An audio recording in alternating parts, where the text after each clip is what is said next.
कपड़े का एक जोड़ा अपनी बहन और बुआ के घर पहुंचा दो तो सारे मोहल्ले को पता होता है मेरा भाई मेरा भतीजा लाया, सब में दिखाती रहती है।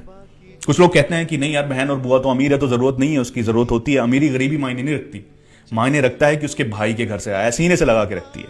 जब उसके घर जाते हैं ना हम, तो सच में एहसास होता है कि हाँ हम मेहमान हैं। इतनी खुशी उसके चेहरे से दिखती है। मैं दुआ करता हूं कि भाइयों के चेहरे पर भी बहनों के आने पर इतनी खुशी हुआ करे। सारे मोहल्ले को पता चलता है कि उसका भतीजा आया है। कहीं कामयाब अगर हो गया ना तो फिर गांव में, अब तुम्हारे गांव में बाद में पता लगेगा, पहले उसके गांव में पता लग जाएगा कि हाँ उसका भतीजा कामयाब हुआ है।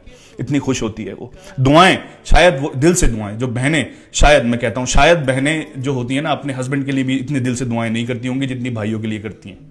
तो फिर क्यों हमारे चेहरों पर इतनी खुशी नहीं होती? बुआ ऐसी, बहन ऐसी, वो आ गई तो बोझ लगने लगती है। बोझ किस बात की? अरे जिस हिस्से में तुम रह रहे हो ना, जो तुम्हारे बाप का हिस्सा है, उसमें उस बुआ का, उस बहन का भी हिस्सा है जो माफ करके गई है। तो कोई एहसान नहीं कर रहे हो। जिस घर में तुम रह रहे हो उसका कोना कोना उसने अपने हाथों से संवारा होता है। तो फिर बहन पर, बुआ पर, एक त्योहार पर अगर उसे कपड़े का जोड़ा भेज रहे हो तो एहसान नहीं कर रहे। उसके आने पर अगर खुश हो रहे हो तब भी एहसान नहीं कर रहे, क्योंकि उसका हक बनता है, उसका घर है ये। कुछ लोगों ने बना लिया कि बुआ आती है, बहन आती है, ये लेकर जाती है, वो जाती है। कुछ नहीं लेकर जाती। जब वो आती है तो रहमत लेकर जाती है, और जब जाती है तो कितने सारे बवाल और बलाएं तुम्हारी लेकर चली जाती है तुम्हारे घर से। हर एक बाप का और भाई का यह हक बनता है कि बहन की बेटी के सर पे हाथ रखा रहे, और उसे एहसास ना होने दे कि जिस घर के कोने कोने में बड़े होकर वो उसे जिससे छोड़कर गई है वो छूटा नहीं है। वो घर उसका अभी भी है, और जब चाहे जब आ सकती है। और हर बार आने पर इतनी ही खुशी होगी जितनी खुशी हमारे जाने पर वो